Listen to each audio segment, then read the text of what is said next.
जो इस दुनिया से चले जाते हैं वो हर रोज रात को आसमान में सितारे बनकर नजर आते हैं। नहीं पता आप इस बात पर कितना यकीन करते हैं, पर आज भी ये बात मेरे कानों में गूंजती है, क्योंकि हर रात मेरी माँ मेरी छोटी बहन को ये समझाने की कोशिश करती थी।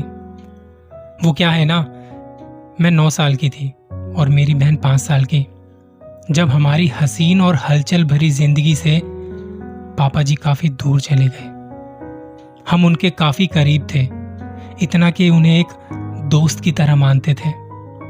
उनके गुजर जाने के बाद मैंने तो खुद को समझा लिया कि अब पापा से कभी मुलाकात नहीं होगी, पर मेरी बहन इस बात को स्वीकार नहीं कर पाई। उसे लगता था पापा कुछ दिन के लिए बाहर गए और वापस आ जाएंगे। कुछ दिन जब खत्म हो गए तो मम्मी को परेशान करने लगी। पापा कहाँ हैं मम्मी, बताओ ना। मेरी माँ जो खुद इस सदमे से नहीं निकल पा रही थी, वो कैसे बताती कि पापा इस दुनिया में नहीं है अब। तब माँ ने छोटी बहन को कुछ बताया कि पापा ना तारा बन गए हैं। छत पर जाकर ना अपना पसंदीदा कोई भी तारा चुन लो, वही पापा हैं तुम्हारे। वो हमें हर रोज वहां से देखते हैं, तुम उन्हें जाकर नहीं देखोगी? सच में मम्मी, पापा तारा बन गए हैं? ये सुनकर मेरी बहन बहुत तेजी में छत पर भागी। उसे देख के एक पल को मुझे भी लगा कि पापा सचमुच छत पर आ गए हैं। वो क्या है ना, जो बच्चे चंदा को मामा मान लेते हैं, उन्हें तारों पर यकीन और रिश्तेदारी करने में देर नहीं लगती।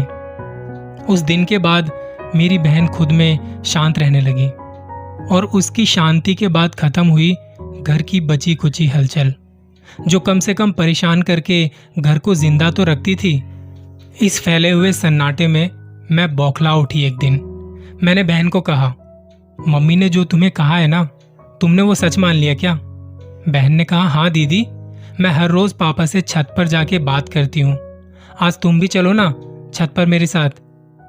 मैंने उसे काफी समझाने की कोशिश की। मैंने उसे बहुत बुरा भला भी कहा कि तू कुछ नहीं जानती, बुद्धू है एकदम, पर वो अपने यकीन से नहीं हिली।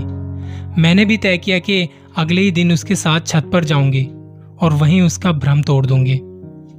अगले दिन हम दोनों एक साथ छत पर गए, और छत पर पहुंचते ही उसने कहा, दीदी अपना पसंदीदा कोई तारा चुन लो। मैंने बोला, ये सब क्या बकवास है दीदी, विश्वास नहीं होता तो आंखें मीच कर देखो, वो नजदीक आएंगे। मैंने बोला, वो किसी भी रोशनी की चीज के साथ ऐसा होता है, पापा कोई तारा वारा नहीं बने। मम्मी तुमसे झूठ बोलती है। दीदी एक बार पसंद तो करो। मैं कुछ कहने ही वाली थी, उससे पहले उसने अपना एक तारा पसंद कर लिया था, और आंखें बंद करके वो कहने लगी, पापा दीदी मानती ही नहीं कि आपसे मैं बात करती हूँ, अब आप ही इसको समझाइए।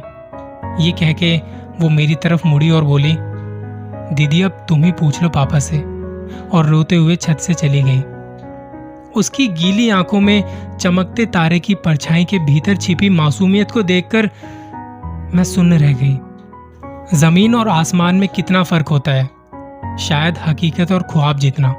और हम एक बारी जब ख्याल की गाड़ी पर रवाना होते हैं ना, तो हमें पता भी नहीं चलता कि कब इस दुनिया से उस दुनिया में पहुंच जाते हैं। एक ऐसी दुनिया जहां खोए हुए भी मिल जाते हैं, एक ऐसी दुनिया जहां किसी चीज की कमी नहीं होती, एक ऐसी दुनिया जहां जब जो चाहो वैसा मिल जाता है। मेरी बहन के यकीन ने मुझे एक चीज तो मनवा दी, जो मैं आज तक मानती हूँ। और आज जब भी कभी जिंदगी में कुछ अच्छा या बुरा होता है, तो मैं आसमान की तरफ देखकर अपना पसंदीदा तारा चुनती हूँ और पापा से कहती हूँ, जिंदगी में कुछ भी अच्छा हो रहा है वो आप ही कर रहे हो ना, और कुछ बुरा होता है तो उनकी तरफ देखकर सांसें भर के कह देती हूँ, मुझे मालूम है आप वहां से सब कुछ देख रहे हो और आप सब कुछ ठीक कर देंगे, है ना। वो क्या है ना, जब हकीकत परेशान करे तो जरूरी है कि हमें अपना पसंदीदा तारा चुन लेना चाहिए। आज भी पापा से बात करके सुकून मिलता है, बहुत सुकून मिलता है। मम्मी सच ही कहती थी, जो इस दुनिया से चले जाते हैं वो हर रोज आसमान में तारे बन के नजर आते हैं, तारे बन के नजर आते हैं।